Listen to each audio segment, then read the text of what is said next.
पदाय कृष्ण पृष्ठाय भूतले श्रीमते भक्तिवेदांत स्वामी नमस्ते मधुसूदनाय भक्ति पादुके दुर्लभ कृष्ण भक्ति में अति सरलनाथ हरे कृष्ण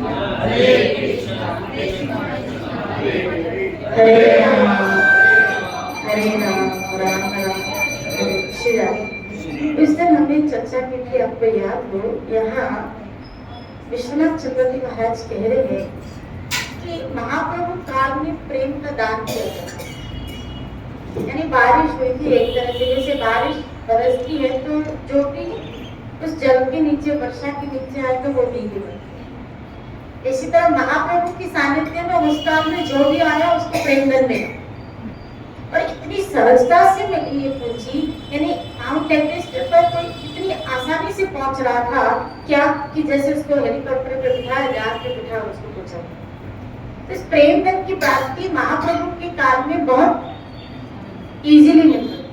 लेकिन यहाँ बताया क्या, किंतु उनके अप्रकट काल में, यानी जब आपको उन्होंने अपनी लीला इस जहां से अव्यक्त, तो साधन भजन द्वारा ही प्रेम की प्राप्ति बताते। शिरादे को आगे कह रहे हैं, महाप्रभु की कृपा कादम्बनी साधकों की साधन भक्ति को परिपुष्ट शीघ्र ही प्रेम भक्ति विदित करा देती है। शिरादे यानी अगर ये शास्त्र महाप्रभु की कृपा से आप आचरण में लाएंगे तो वही साधन आपको प्रेम भक्ति के उच्च मंच पर बिठा देगा।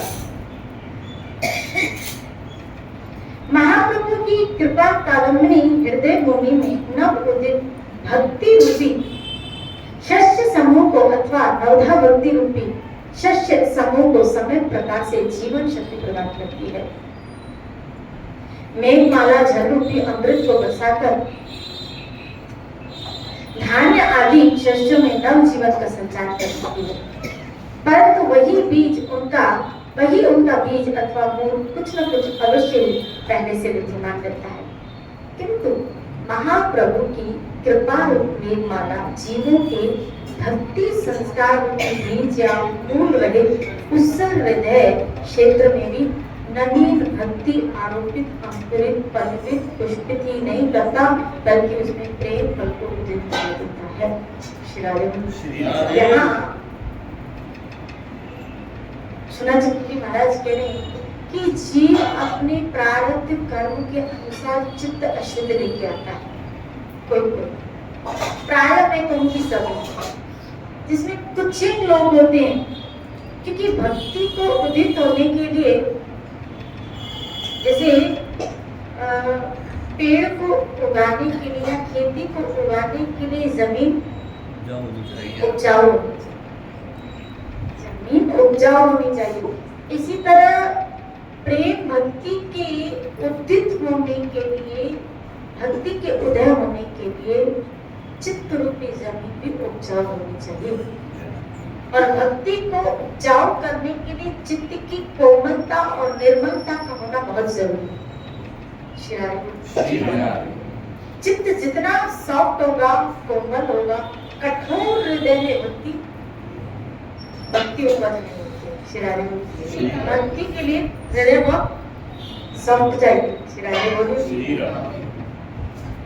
इसीलिए अगर मैं आपको कहूँ कि भक्ति के लिए स्त्री शरीर बड़ा लाभदायक है, कि स्त्री का हृदय पहले थोड़ा सॉफ्ट और पुरुष का हृदय थोड़ा हार्ड, थोड़ा जैसे माँ जल्दी पिघल जाती है और पिता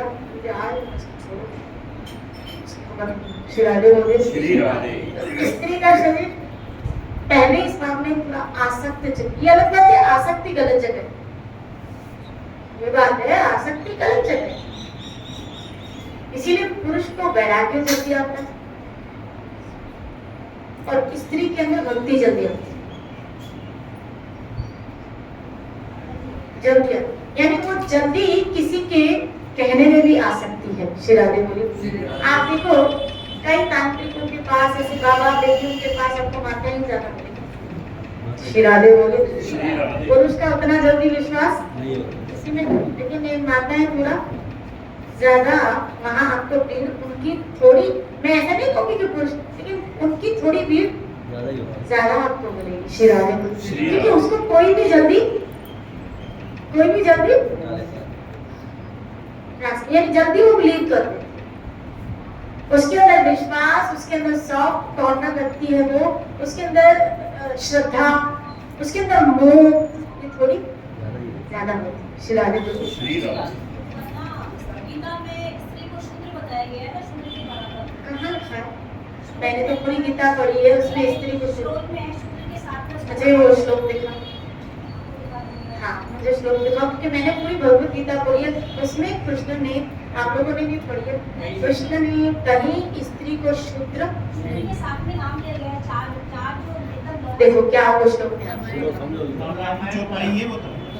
देखो मैं आपको, हाँ मैं आपको बताऊँ क्या है।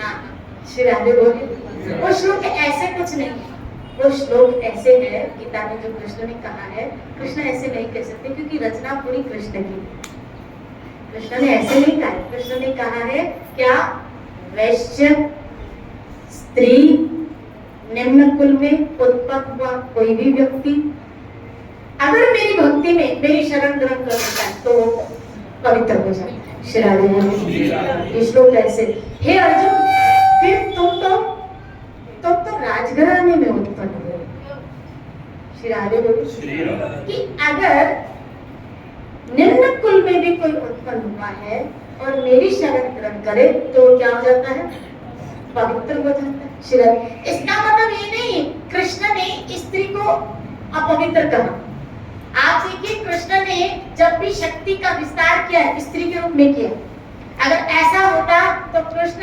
शक्ति के रूप में कभी स्त्री का विस्तार, अगर वो स्त्री को शूद्र मानते तो प्रेम के स्वरूप में, शक्ति के स्वरूप में अपनी हलादनी शक्ति राधा रानी को प्रेजेंट किया, जब राम आए तो जानकी के रूप में प्रेजेंट किया, तो अगर स्त्री शूद्र होती तो कृष्ण को तो कभी भगवान उसको अपनाते ही नहीं थे श्री राधे बोलो। लेकिन हाँ ऐसा कहा, ऐसा शास्त्रों में वर्ण आया है श्री राधे बोलो कि कुछ कालों में स्त्री को वो कब चंडालनी बनती है या कब अपनी स्थिति से नीचे गिरती है, जब वो किसी का पतन करती है, जब वो किसी का अहित करती है, जब वो किसी का अमंगल करती है, जब वो किसी का चरित्र डाउन करती है। आदि की साधना कर सकती, अगर आपने उनका जीवन चरित्र पढ़ा किसी ने, तो साधना कासाई के जीवन में आया कि वो इतने धर्मात्मा, इतने शुद्ध भक्त थे भगवान के, कि जब उनको ये पता चलता है कि ये शालिग्राम की शिला है और मैं इसको पत्थर समझ के उसको मासने, और जब उसको रियलाइजेशन हुआ इस चीज का साधना कासाई, उसने तुरंत वो कार्य छोड़ दिया और उस शिला को भगवान का उपास्य समझ के उसको पूजा घर में प्रार्थना की, और फिर उस पाप का मोचन करने के लिए वो जगन्नाथपुरी जाते दर्शन करने के लिए। लेकिन रास्ते में उसी चलते चलते पैदल यात्रा कर रहे थे, चलते चलते किसी गांव में जब उनका ठहराव हुआ रात का, तो एक स्त्री ने उसकी सुंदरता के ऊपर क्या हो गई, मोहित हो, भक्मा की घटना बता है, उसकी सुंदरता के ऊपर मोहित हो, और जब उसकी सुंदरता के ऊपर मोहित हो गई तो वो उसका पतन करने के लिए, जब भोग करने के लिए, तो सदना ने कहा माता मैं इस टाइप का व्यक्ति, मैं ऐसा नहीं हूँ, और उसने जब उसको माता कहा और वो करके आई थी क्या, स्त्री अपने पति का वध करके आई, क्यों वध करके आएगी कि ये मुझे इसमें मिलने की क्या बनेगा, राजा बनेगा। यानी स्त्री जब, चाहे स्त्री हो चाहे पुरुष हो, इस मामले जब भोग की वृत्ति दिमाग पे चढ़ जाती है, और उस भोग की वृत्ति जब, काम की वृत्ति, वासना की वृत्ति जब दिमाग में चढ़ जाती है इंसान के, तो वो घिनौने से घिनौना कार्य करते हुए भी नहीं डरता। वहां हर व्यक्ति चंडाल बन जाता है। और कई आप देखो, जैसे विश्वामित्र जी थे, उनकी तपस्या पर मेनका द्वारा हुई। अगर मेनका ना आती तो विश्वामित्र वापस डाउन नहीं होते थे। श्री राधे बोली हर वो, हालांकि मैं इस मामले में कि भाई हर व्यक्ति को अपनी साधना को लेते हुए बड़ा बहुत सावधान रहना चाहिए, सर्वसाइट रहना चाहिए कि कोई भी अब जैसे हरिदास बिल्कुल सर्वसाइट में थे, लेकिन वहां क्यों कहा गया स्त्री का मानी गई? रामायण में भी ऐसे दोष नहीं दिया गया। वहां भी ये कहा गया है कि जब साधन का ज्ञान ब्रह्मचारी लेवल पे लग, चाहे फिर वो स्त्री हो, चाहे फिर वो पुरुष साधक हो, चाहे फिर वो स्त्री साधक हो, लेकिन जब आप अपनी साधना में चल रहे हो तो आपको थोड़ी सावधानियां बरतनी पड़ती। और अगर हम सावधानियों को लेते हुए नहीं चलोगे तो माया ये रूप लेके आती है, चाहे वो स्त्री का रूप लेके, चाहे वो पुरुष का रूप लेके। तो कहने का तात्पर्य ग्रंथों में स्त्री, अरे आज कोई भी महापुरुष पैदा हुआ है स्त्री के, भगवान भी आज, तो भगवान कैसे स्त्री को या कोई महापुरुष कैसे अपने ग्रंथ में स्त्री को उसके कैरेक्टर को डाउन करेगा? यहाँ तक कि स्वयं अगर आप रामायण में करो तो तुलसीदास जी ने माँ अम्बा की गुणगान किया। श्री राधे बोले माँ भवानी के उन्होंने गुणगान किए। श्री राधे बोले माँ जानकी के लिए, जब गुणगान के जब माँ जानकी के लिए बोला है तो आप तुलसीदास जी के बोले देखो, जब जानकी के लिए बोला है कि क्या माँ करूँ चंद्रमा में उनके आगे, भाई जहाँ में ऐसा कुछ है ही नहीं कि मैं जानकी का उसके साथ महिमा करूँ, क्या महिमा करी उन्होंने? तो अगर ऐसा होता तो फिर वो किसी स्त्री की महिमा करते ही न थे। शिरारे कोई भी व्यक्ति बुरा कब बनता है? जब उसकी वासना सर पे चढ़ जाती है। शिरारे फिर वो चाहे स्त्री हो या पुरुष हो। जब आपकी काम वासना सर पे चढ़ जाएगी और वो किसी का अहित और किसी का पतन करेगी, किसी को गिराएगी, तो फिर वो व्यक्ति चंडाल से भी गया हो जाएगा। लेकिन वही व्यक्ति अपने पाप का मोचन करने के लिए भगवान नाम का सहारा, जैसे गणिका आदि भगवान नाम का सहारा लिया, तो फिर क्या होता है? वही दुरात्मा महात्मा बन जाती है। शिरानी कोई भी बुरा गणिका का नाम आज संत महापुरुष अपनी कथाओं में गान करते हैं। गणिका की कथाएं बताई जाती है, दोहे लिखे गए गणिका के ऊपर। शिरानी बोले लेकिन क्यों? क्योंकि उन्होंने सब भोग छोड़ के भगवान की भक्ति को स्वीकार किया। इसलिए भक्ति इंसान को महान करती है। हम एक्चुअली जो पढ़ते हैं ना, वो अपनी बुद्धि से पढ़ते हैं।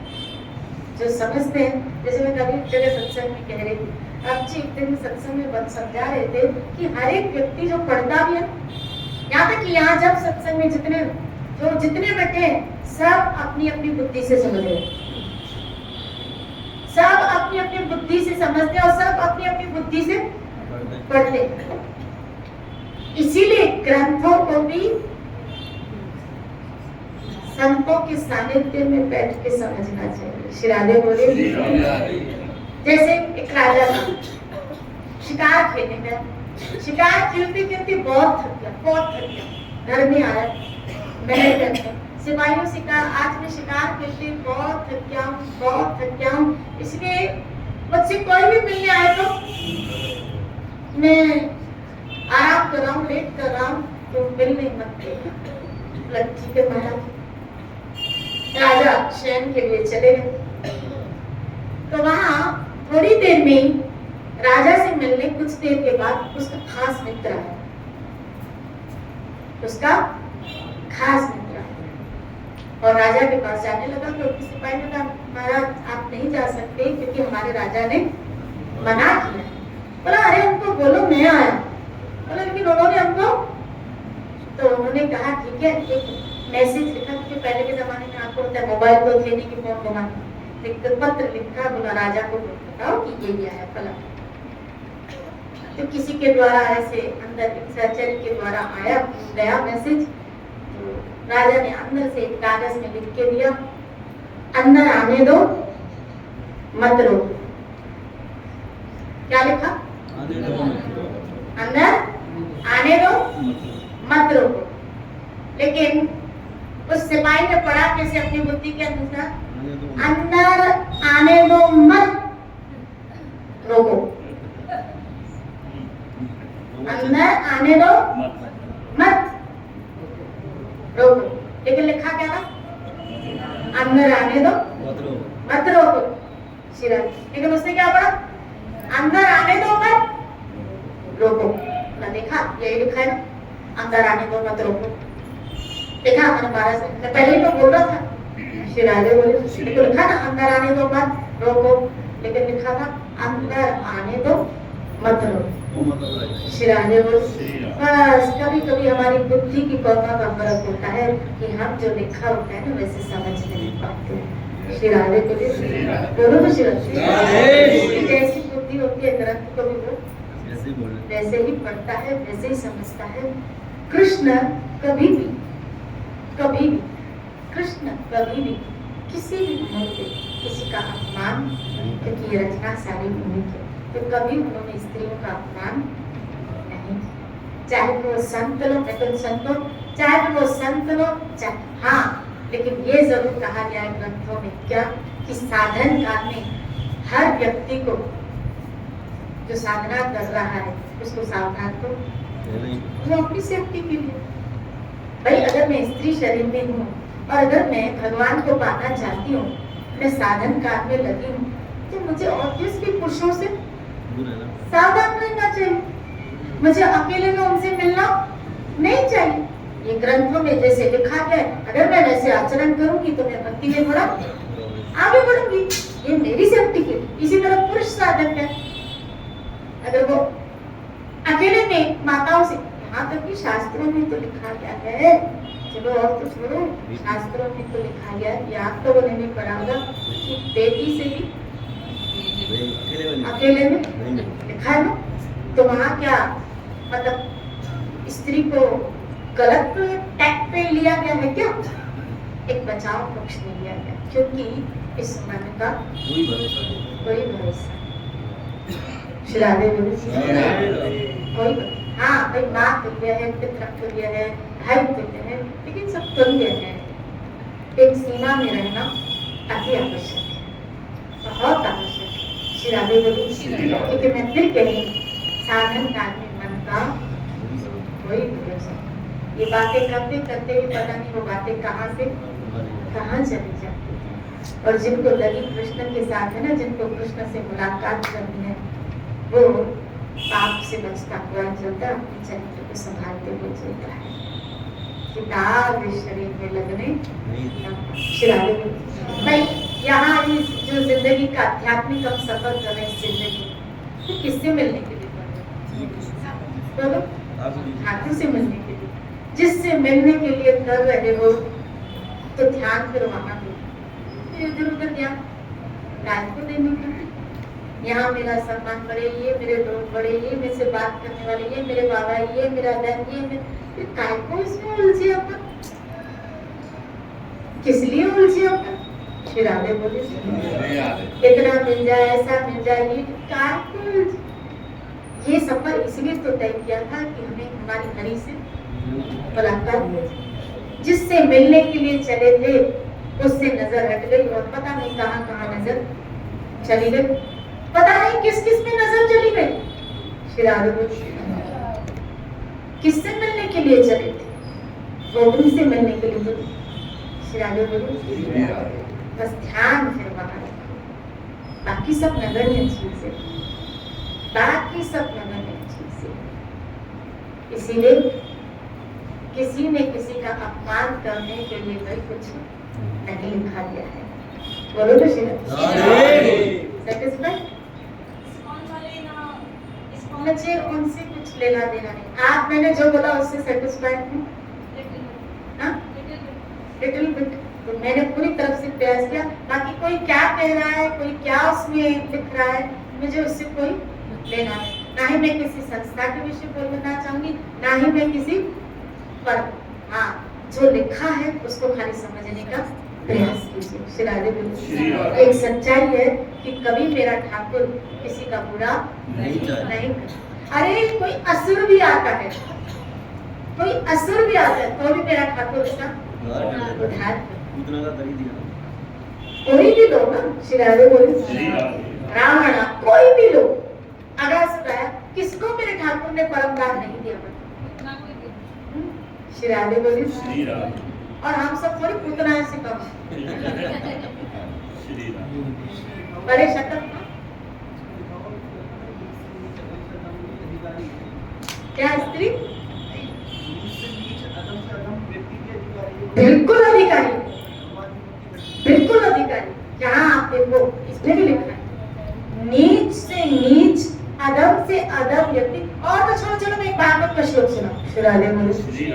भागवत में श्लोक आया है माता देवती भगवान कपिल का, भले कोई चंडाल कुल में उत्पन्न हुआ हो, कुत्ते का मांस खाने वाले कुल में उत्पन्न हुआ, लो चंडाल कुल में उत्पन्न हुआ हो, भले उसके कुल में किसी ने कुत्ते का मांस खाया हो, उस कुल में उत्पन्न हुआ हो, लेकिन अगर उस मुख में, उसके मुख में हरि का नाम है, उसके जीवन में हरि भक्ति है, तो बोला उसने जरूर पिछले जन्म में ऐसी तपस्या की होगी।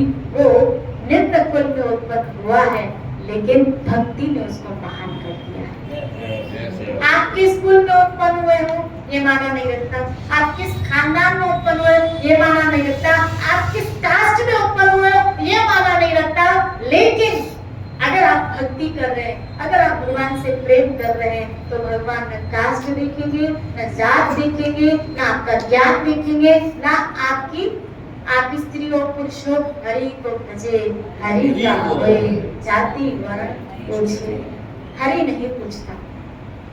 मेरा गोविंद नहीं पूछेगा तू किस जाति की है, मेरा यहाँ तो मेरे ठाकुर के लिए कहा गया 3 वत्सल पति तक पाओ, उसकी पति तो ज्यादा कृपा है।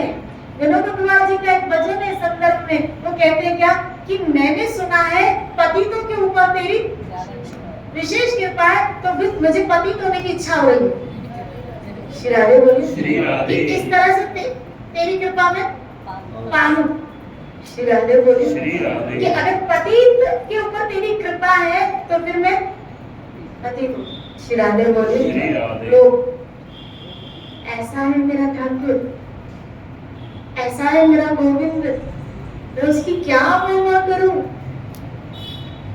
अरे हम जैसों को यहाँ बिठाया, अपने आप से पूछो अधिकारी है क्या? हम यहाँ बैठने के अधिकारी हैं? आज जिस घर पे बैठे हो ना, जिस कथा के मोड़ पे बैठे हो, मन तो आज भी राजी, क्या हम सब में से इंक्लूडिंग टू मी, हम में से कोई अधिकारी नहीं? क्या उसका नाम लेने के हम अधिकारी हैं? क्या उसकी महिमा गान करने के अधिकारी हैं? आपको पता है उसकी महिमा कौन करता है? गरुड़, महेश, नारद, शिव, असित, हनुमान जी। श्री राधे बोलिए। कितने बड़े बड़े लोग उसके नाम का गान करते हैं, उसकी महिमा, और हम छुट्टू पुट्टू लोग, हमारी क्या औकात? यूं फूंक मारे तो उड़ जाए, हवा का झोंका। श्री राधे बोलिए। हम लोगों की औकात क्या है? क्या औकात है हमारी? किस खेत के मुनि है बताओ? श्री राधे बोलिए। यूं उखड़ जाए, एक मौत का झटका आए, यूं उखड़ जाए, एक मौत का झटका।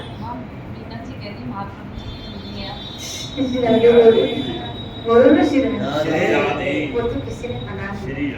ये महापुरुषों की कृपा कि उन्होंने हमारे अंदर ये बीज आज उनके गुण गाए, नहीं तो हमारी जबान पता नहीं क्या क्या बोल रहे हैं।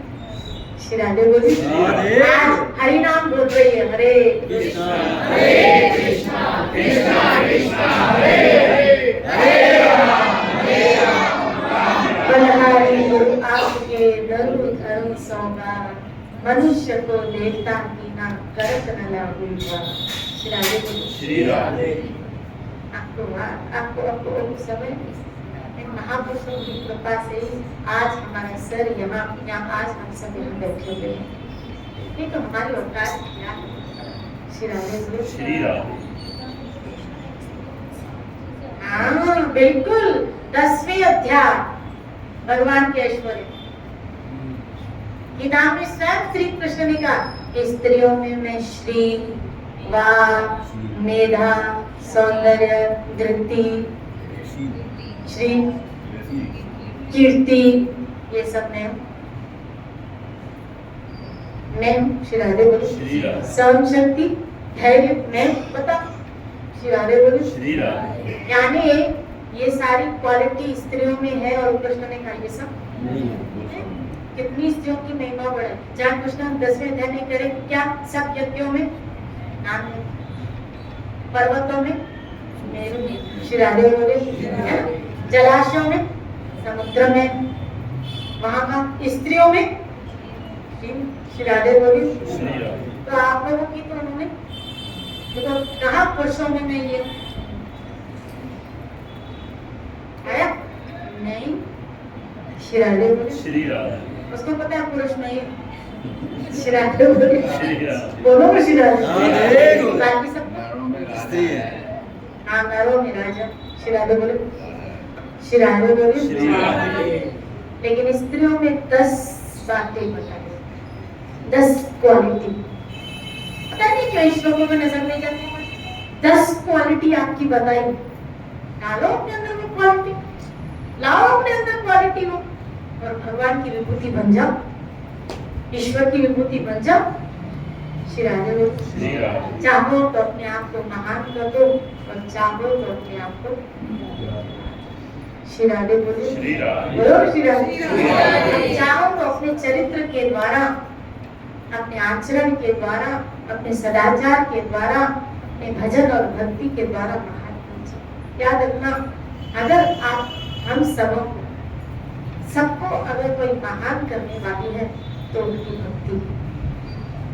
भक्ति से समस्त सद्गुण आ जाते हैं। तो कोशिश करो हमारे ये ग्रंथ लेने का तात्पर्य क्यों है क्योंकि यहाँ बताया गया है कि भक्ति आपके अंदर कैसे है भक्ति के बीज हमारे अंदर कैसे है। श्री राधे यहाँ बताया है क्या कठोर हृदय में भक्ति नहीं आ सकती। कठोर हृदय में भक्ति नहीं आ सकता। आपका हृदय बहुत कठोर हृदय की परिभाषा क्या है जो तर्क वितर्क ज्ञानी शिष्य जो ज्ञानी लोग होते हैं उनका हृदय बड़ा कठोर होता है। श्री राधे बोलिए। क्योंकि मैं आपको यहाँ से पढ़ के फिर एक्सप्लेन करूँ फिर आप बोलो मैं बिल्कुल यहाँ से आपको रिकमेंडेड विश्वनाथ चक्रवर्ती महाराज जी का उक्त देख के प्रेजेंट करूँ। श्री राधे बोलिए। सुनिएगा ध्यान से। भक्ति का आविर्भाव क्षेत्र आधार भूमि हृदय यानी भक्ति उदय का हृदय भक्ति का फिर आप कहेंगे ऑपरेशन करा इसका ऑपरेशन करा और फिर उसके अंदर कुछ डाल दे। श्री राधे बोलिए। ये हृदय का ऑपरेशन सदगुरु करता है क्योंकि ये ऑपरेशन हॉस्पिटल में नहीं होता ये ऑपरेशन इस हॉस्पिटल में होता है। ये हमारी हॉस्पिटल है जहाँ हमारा रोज ऑपरेशन होता है। संत के वचन के द्वारा हृदय के मल का नाश होता है। श्री राधे बोलिए। जहाँ से अभिलाषा प्रकाशित होती है भक्ति उदय का हो रही है हृदय जहाँ से अभिलाषा प्रकाशित होती है और पुनः उसी में लीन हो जाती है। यानी ईश्वर की प्राप्त करने की इच्छा होती है उसी ईश्वर में लीन हो जाती है उसे हृदय कहते हैं। यानी जहाँ इच्छाएं प्रकट होती है वो हृदय। हृदय का नामांतर चित्त भी है यानी हृदय को चित्त भी कहते हैं। ये जड़ होने पर भी भगवत इच्छा से इसमें चिन्मय भक्ति का आविर्भाव होने की योग्यता रहती है। श्री राधे भले जड़ वस्तु है मन बुद्धि चित्त कोई दिखने वाली वस्तु जड़ वस्तु है लेकिन फिर भी भक्ति जैसी पूंजी हृदय में आरोपित होती है। निर्मल हृदय ऊपर क्षेत्र के समान है। ऊपर मतलब ऊपर की तरफ जाता है। जो निर्मल हृदय, जो शुद्ध हृदय यानी वो ऊपर की तरफ जाता है। उसर या कंकर या पथरीली भूमि में कोई भी शस्त्र पैदा नहीं होता, कोई उपज नहीं हो सकती। उसी प्रकार तर्क कठोर यानी जो तर्क वितर्क करते, जो डिबेट करते हैं, जिनके अंदर शंकाएं, शिरादेव, तर्क वितर्क वाला कठोर हृदय में भक्ति का आविर्भाव नहीं होता। शिरादेव, इसके लिए हृदय कैसा चाहिए? श्रद्धा वाला, जिनके अंदर तर्क वितर्क है। देखो, प्रश्न रखना, शंका का समाधान करना वो बात अलग है, लेकिन तर्क वितर्क करना ये बात अलग है। तर्क वितर्क में मतलब क्या? जहाँ अहम पुष्ट होता है कि सामने वाले को मुझे नीचे गिराना है और अपने को श्रेष्ठ साबित करना, यह तर्क वितर्क वाली बुद्धि। शिरावे बोली शंका का समाधान कि मुझे समझ में नहीं आ रहा, मुझे ये बात समझ में, तो आप इसका क्या करें? निवारण करें। शिरावे, शंका का निवारण होता है, हर प्रश्न का निवारण होता है, लेकिन तर्क वितर्क का जिसमें आपका अहंकार प्रेजेंट होता है, जो वो सामने वाले को हराना चाहता है, और ऐसे हृदय में भक्ति का उदय नहीं होता। शिरावे बोलिए, क्योंकि वहाँ भक्ति अहंकार के हृदय, तभी तो गीता में कृष्ण का अनचेत त्वहम अहंकार न श्रोषसि, तुम्हारा विनाश हो जाएगा अहंकार करोगे। और कहा भक्ति से मैं अर्जुन सुलभ हूं, भक्ति से मैं सुलभ हूं, लेकिन अहंकार से तुम्हारा विनाश, अहंकार तुम्हें गिराएगा और भक्ति तुम्हें उठाएगी। शिरादेव बोले तर्क वितर्क वाले हृदय में भक्ति आविर्भाव नहीं होती। यदि भी लौकिक बुद्धि के द्वारा व्यवहारिक ज्ञान का आविर्भाव होता है, शिरादेव बोले लौकिक बुद्धि के द्वारा व्यवहारिक ज्ञान का आविर्भाव होता है, किंतु वह भक्ति प्रकाशक का क्षेत्र नहीं है। ऐसा देखा जाता है कि बुद्धिहीन अज्ञ बालक भी, अज्ञ मतलब छोटा बालक, अज्ञ अज्ञान बालक भी जन्मांतर अथवा आधुनिक संस्कार के अनुसार परम श्रद्धालु या उच्च कोटि का भक्त कभी कभी हो जाता है। शिरादेव बोले हालांकि बालक है छोटा, लेकिन उसका हृदय बड़ा सॉफ्ट है। अब जैसे नहीं वो छोटे छोटे बच्चे ने, इनको ज्ञानी कहोगे, अनुभवी कहोगे? शिरादेव बोले इनको अनुभव है किसी चीज का, इनको किसी चीज का, किसी शास्त्र का ज्ञान, पर हाँ इनके अंदर भक्ति, इनके अंदर भक्ति श्रद्धा है। शिरादेव बोले तो भक्ति के लिए कोई ज्ञान की आवश्यकता नहीं रहती है, भक्ति के लिए श्रद्धा की आवश्यकता रहती है। इसीलिए इसका पहला चरण श्रद्धा ही है। शिरादेव बोले छोटे बच्चे नाम भजन करते, इनको एक्चुअली ये नाम की महिमा का पता हो, जो आप जान चुके हो इतने नाम के विषय, क्या इन बच्चों को नाम की महिमा के विषय पता है? कि जो बोल रहे हैं हरे कृष्ण कृष्ण हरे हरे हरे राम, इसकी महिमा क्या है? अगर इसके बदले में आप इनको 2 चॉकलेट, तुम्हें 2 माला की, ये ले 2 चॉकलेट, तो वो ज्यादा खुश होगा कि चॉकलेट, उस माला को माने से मुझे चॉकलेट मिला, तो मैं 4 माला करूंगा तो मिली, तो खुश किससे हो रहा? चॉकलेट से। हालांकि इम्पोर्टेंस क्या है? माला, वो हम जानते हैं। शिरादेव बोले कि जो भजन करो ना वो इम्पोर्टेंस है, इम्पोर्टेंट, लेकिन उसके लिए इम्पोर्टेंस चॉकलेट है, क्योंकि अभी तक वो उस नाम के महिमा को वो जप रहा है श्रद्धा से। शिरादेव बोले दूसरी तरफ बुद्धिमान व्यक्ति भी नास्तिक होता है, यानी छोटा बालक भी श्रद्धा है तो भक्त बनते, और इंटेलिजेंट विज्ञानियों को भी तर्क करते देखा है। बड़े बड़े विज्ञानी भी, मैंने बीच में पढ़ा था, इसमें एक बहुत बड़ा विज्ञानी बहुत तर्क कर रहा था भगवान को लेते हुए।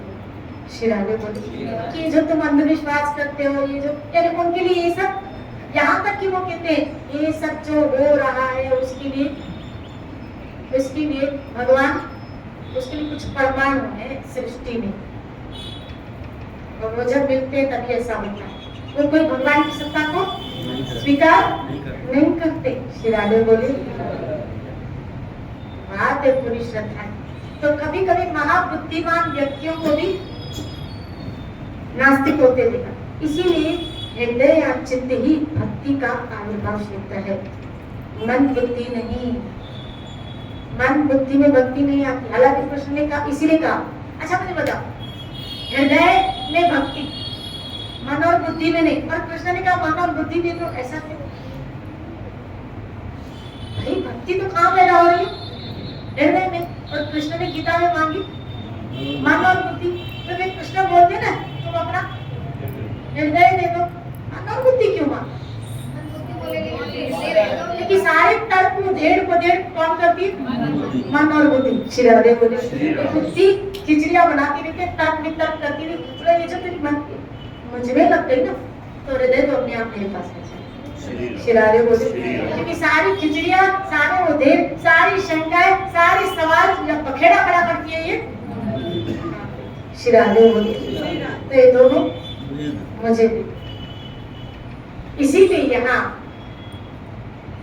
हृदय कैसा होना चाहिए भक्ति के लिए? बहुत सॉफ्ट, निर्मल जन चित्त होगे भाव। श्री राधे भगवान प्रकट भी निर्मल चित्त में होते हैं। भक्ति का उदय भी निर्मल चित्त में होता है, जिसमें कोई कपट नहीं होता। अब वो कैसे होता है निर्मल चित्त, उसके ऊपर कल चर्चा करते हैं। खूब भजन करो अपने जीवन को। जय जय